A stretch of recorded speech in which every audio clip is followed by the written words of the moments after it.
Welcome to Inspiration Inc.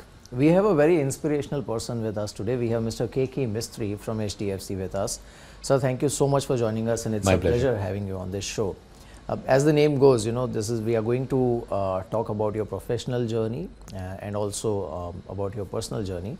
But first of all, what I would like to ask you is that when you started your stint at HDFC Limited, now obviously you started at a junior level. You started in 1981. Yeah, 81.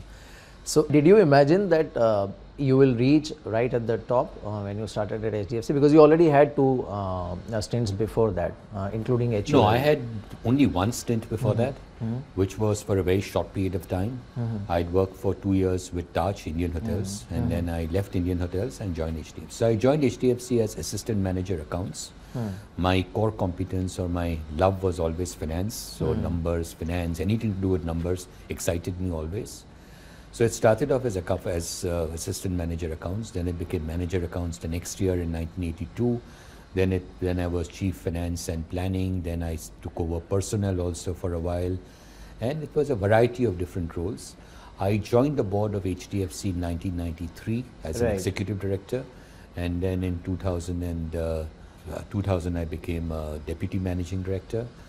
2000 I became Managing Director, and in 2009 I became Vice Chairman and CEO. So that's the background. That's how it happened. So how was it, because when you started your stint in HDFC, those days this housing finance sector itself in India was not fully formalized, and obviously HDFC was a dominant player, but people were still not, and especially in tier 2 and tier 3 towns, people were still not very comfortable taking loans. Yeah. So during those days, I mean, if you can share the early days were very challenging. It was challenging not just from an asset perspective, it was more challenging from a liability perspective, because we had to convince people to lend money to us. Since housing finance was an unknown commodity, unknown kind of business at that time, people were worried that if you give a loan, if someone gives us money and we lend out that money and are not able to recover it, then how are we going to pay back the lenders? So raising money in the early 80s or in the late 70s and early 80s was a serious challenge. We got our first loan from, our first real break we got money from LIC. LIC gave us a 10 crore rupee loan. And then we got a $4 million loan from IFC. That loan turned out ultimately to be the most expensive borrowing we ever did, because in those days there were no sophisticated hedging technology that was available, and you had to keep doing forward contracts for every 6 months. When we drew the money, the exchange rate was 100 rupees for $12.56064, which is 7 rupees and 96 paisa to a dollar. The number is etched in memory. And when we paid back the loan, the exchange rate was 17 rupees to a dollar. My God. So we not only had to pay interest, we also lost out on the exchange. But that loan gave people the confidence that if IFC can lend money to HDFC, then why can't others lend money? So that really helped us sort of take off. So initially, I mean, how was it interacting with the customers and convincing them that they can take this route if they want to buy a home and all in those days? How was it? I think people were generally a little skeptical about borrowing, or a little nervous about borrowing money. Some people did not like to be seen in our office borrowing money, because they thought, what will the neighbors think if they are seen in our office asking for money? So we understood the problem. We took people aside, we made them sit in separate rooms so they had their privacy when they talked to us. But I think it changed very, very quickly. So the confidence came back, people started looking at money.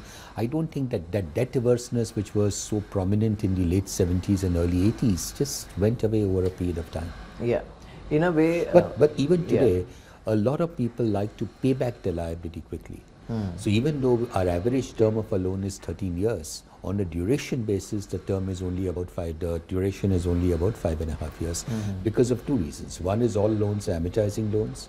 So the moment you get a loan, you start paying back the loan through an equated monthly installment, which starts the next month.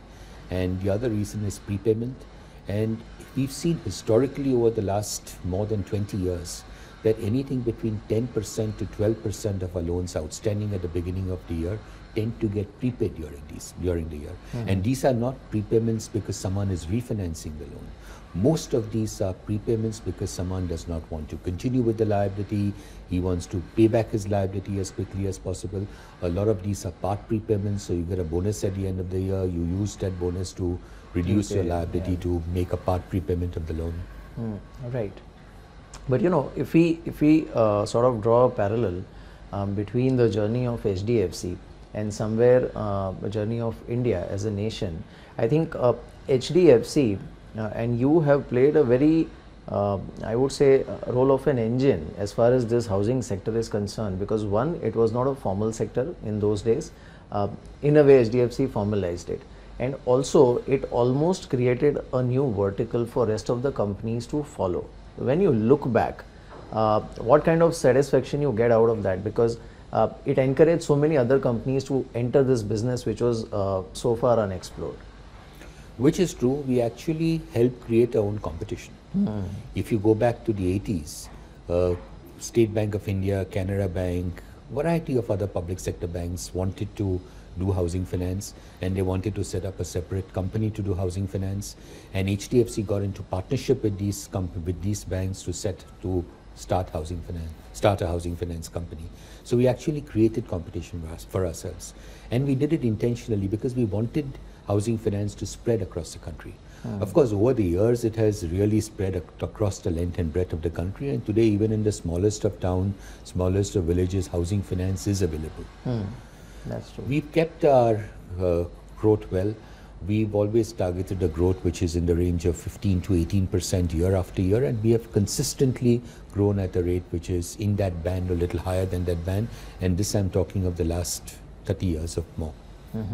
So, in fact, since you mentioned growth, I wanted to ask you this question, that what makes you as an individual and HDFC as a company so conscious about the qualitative growth? Because we have seen a lot of cases where a lot of companies tend to chase growth or tend to chase numbers, and in the process, sometimes what happens is lose their sense of caution. No, it's something which we've conveyed to our investors for years, and for the last years, for so many years. I remember meeting institutional investors in the 90s, early 90s. I've been meeting institutional investors, or we as HDFC have been meeting institutional investors right from the early 90s, 92, 93, when the Indian economy started opening up. And most of these institutional investors at some point of time used to say, why don't you grow more aggressively? Penetration level of mortgages in India is so very low. Today, housing loans constitute 10% of the GDP. In the early 90s, housing loans would have been 2% of GDP. So penetration has increased from 2 to 10%, but in China it is 22%, in the US is 63%, in the UK is 68%. So by comparison, in India it is still very low, even though the growth in the housing finance business has been so very strong. So we, when ICICI, for example, became a bank in the early 2000s, they went for pretty aggressive kind of growth. And a lot of our people, a lot of our investors would come to us and say that, look, you're losing market share because ICICI is growing. ICICI was not doing housing loans. Now they are doing housing loans. They are growing. They are taking away your market share. And we consistently told our investors for the last, and we've been telling this ever since I can remember, that we have 4 objectives we set for ourselves.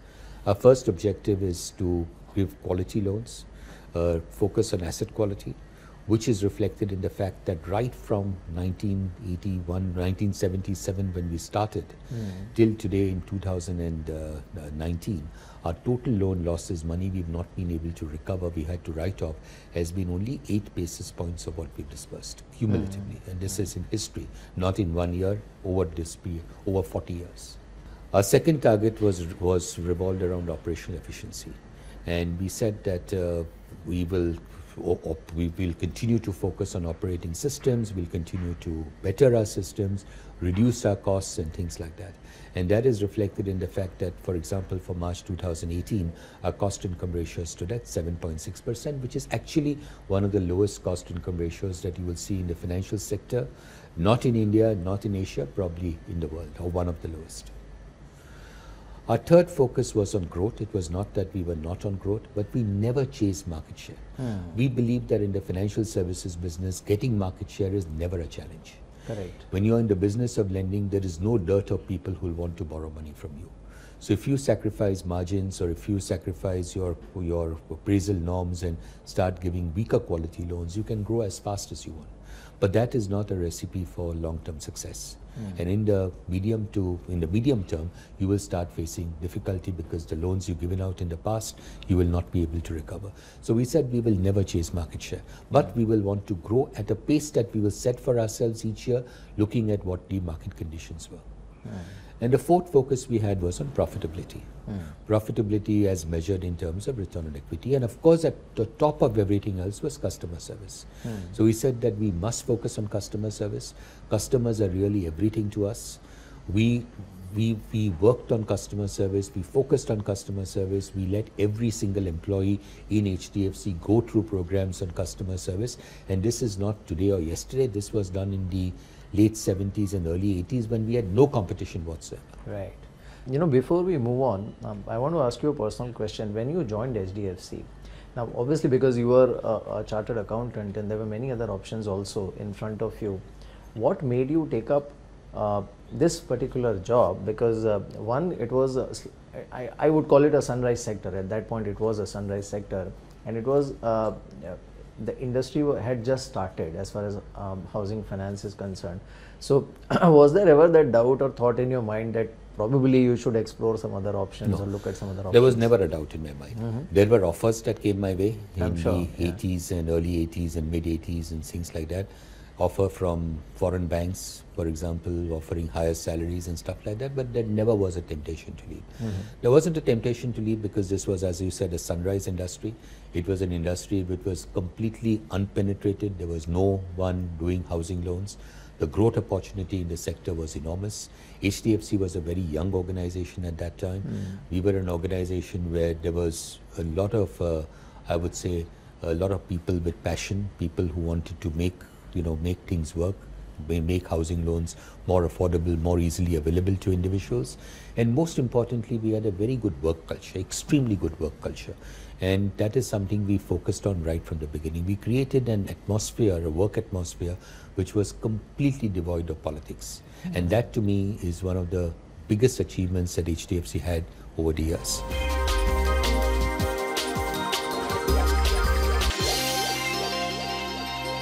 If you look at India's journey, and obviously the economy is now, obviously we are one of the fastest growing economy, but like you mentioned, when you compare to, let's say, a country like China, which started maybe a few years earlier than us as far as globalization or reforms are concerned, and the way they have picked up, because this is one sector, housing and housing finance, where you can have a large ripple effect. It can create multiple jobs, millions of jobs in fact. So do you think housing in India has been able to keep pace at the rate at which the economy has grown, or maybe the penetration should have been slightly higher than where it is right now? My sense is housing has grown at a pace which is faster than economic growth. If you take the average GDP growth over the last 20 years, I'm not sure what the average would be, but it will be somewhere in the vicinity of around 6.5 to 7%. It is somewhere around in that, range. Housing loan growth has been much, much faster than that over the years. So clearly it shows that housing has grown at a pace which is faster than economic growth. And housing does give a tremendous amount of boost to the economy in a variety of ways. Housing creates jobs. Construction workers, masons, carpenters, plumbers, engineers, and so many, many more people. As people earn income, they go and spend that money, they go and consume. As they consume, demand for goods and services increases. As demand for goods and services increases, manufacturers of different products have to produce more to satisfy that demand. So it kickstarts economic growth. Also, housing supports so many industries. So whether you are looking at steel, or you're looking at cement, or you're looking at power or paint, or some of the ancillary industries associated with housing, housing supports all the core sectors in the economy and creates a variety of jobs, which in turn gives an indirect benefit for economic growth. You are known for your calm and calculated approach in any of the crises, and I'm sure the amount of time you have spent in this industry and in the economy, you have seen so many up downs. If you can share some of those incidents or events where you actually had to sort of step back and recalculate the entire strategy at HDFC, because I'm sure so many, I mean, there were so many stock market crashes, then there was 2008 crash, even now we are going through one of the storms as far as NBFC is concerned. How do you manage to drive through that? I would say 2008, 2009 was probably the biggest challenge. Because that was a time when people, for the first time in India, were actually losing jobs, and people were not sure whether when they went to work that at the end of the day they would still be having that job or not. So there was a lot of nervousness in the economy. And whilst job losses is very common in the Western world, in India job losses till that time in 2008-9 was relatively unknown. So it was something which hit people for the first time. So that created panic amongst people. And demand for housing was the last, really one of the last things that people had in mind at a time like this. So that slowed down growth in a big way. Interest rates went very, very high. And then RBI injected liquidity and did a lot of things to bring rates lower over a period of time. So I would say the period from August 2008 up to March or April of 2009 was probably the most challenging time that one would have faced. But even during this very difficult period when there was stress in the economy, there was a slowdown in the economy, we did not see non-performing loans inch up in any significant manner. It did not happen, which shows the sincerity and the honesty and the integrity of an average middle-class Indian. That even in tiring, difficult situations, people don't default on the loans. But demand slowed down. So demand slowed down significantly. We do individual lending and non-individual lending. Our non-individual lending slowed down a lot, significantly during that period. And individual lending, actually the demand for housing loans slowed down a lot during this period. So I would say that was the most difficult time. There are going to be stages in the economy every 4 years, every 5 years, maybe every 7 years, when the economy goes through this kind of uphill, some difficulty. Now, currently, as you said, it's the NBFC sector, where you have to recalibrate, look back at what you're doing, see whether you need to change your strategy, go slow at certain points of time, and things like that. So that is an ongoing process. That is something you're required to do and you have to do. Right. What was the impact of, I would say, two major events that we witnessed in last, I would say, 5 years? One was obviously the demonetization, and second was GST, because at a macroeconomy level, they were probably the largest event post 93 reforms. So what is your sense? How did it affect your sector and the overall economy? To be very honest with you, demonetization did not in any significant manner affect our sector at all.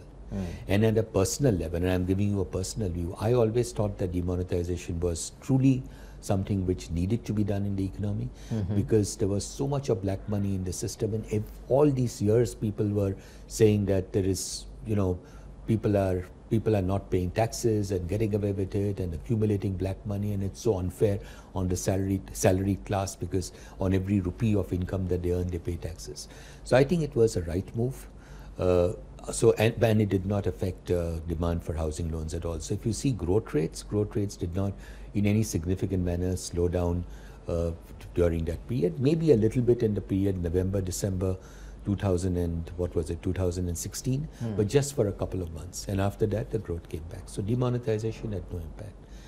GST on real estate has had the impact of slowing down sale of property whilst the property is under construction. So people tend to wait till the property is completed and only then look to buy the house, because there is an incidence of GST that is applicable on properties whilst if you're buying the property whilst it's under construction. Now, if you look at the GST rules, GST applies on the entire project, the entire property. The property has two components in terms of cost. One is land price, the other is the construction cost. The input credit that you get is on the construction cost. There is no input credit on the land cost. And therefore, in locations where the land price is higher as a component of the total price of the property, those are the areas where the sales slowdown in under construction properties is the maximum. Correct. I'm going to ask you a couple of personal questions. Who's your biggest inspiration, or what is your biggest motivation? Who is the biggest inspiration and what is the biggest motivation? I think the biggest motivation for my inspiration, if you ask me, was here itself in HDFC. HD Parekh was, to my mind, a big source of inspiration. I worked closely with him in the 80s, late mid 80s, early 90s, and I found him to be such an incredibly calm person. In 15 years or more that I interacted, well, not 15, maybe 12 years that I interacted with him, I never even once saw him lose his cool or become impatient or anything like that. Very calm, very very calm, very balanced in whatever he did. What inspired Deepak also is someone who has inspired me over the years. What inspires me, or what motivates me, is to continue growing. I mean, you have a certain goal you set for yourself, and till and until you achieve that goal, you have to keep persevering. Right. When you set a certain goal for yourself, you're not going to meet success straight away. You will have failures, you will get failures. Life is full of failures, and you have to get up after the failure and keep going. You take a pilot when he's flying a plane, and for no fault of his, if the plane crashes, the first thing you have to do is get that pilot on another plane and let him take off before he loses his confidence. So that's what you have to do. You have to get up from any challenge that you face, any difficulty you face, any failure you face. Get up and continue doing the same thing, and you're bound to be successful. So what is that unfulfilled ambition that keeps you going? Since you mentioned that. No, ambition is that to continue growing the way HDFC has been, from an HDFC perspective. I'm talking now at a official level, company not level, a professional level, not at a personal level. Professional level is to continue growing HDFC the way we have. We've grown extremely well over the years, not just in the core mortgage business, but through the different companies that we have created, whether it's the bank, the life insurance business, the asset management business, the general insurance business, Group Finance, Credila, and that's the education finance company, and a number of other businesses. That's at a professional level. At a personal level, if you ask me, my only regret in life, if you ask me, was that I did not spend enough time with my mother when she was getting old. And in those days, she used to leave early in the morning, come back late in the evening, and the last 1 year she was bedridden. And maybe on hindsight, and she was at our house, in my house, and I should have come back earlier and spend more time. So that's the only, what should I say, regret I have in life, at a personal level. India is a very young country, and when you speak to youngsters, so there are two thoughts. One is obviously that India is going to be a great nation, and we are going to be a great economy, booming economy, and all those things. So that's there. But the second part of it is, at an individual level, if you ask people, and especially the young generation, then somewhere they feel a little anxious, little uncertain about the future, and there's a lot of future anxiety in general also, if you see in the society around us. So what would you like to tell them, or what would be your message to those people?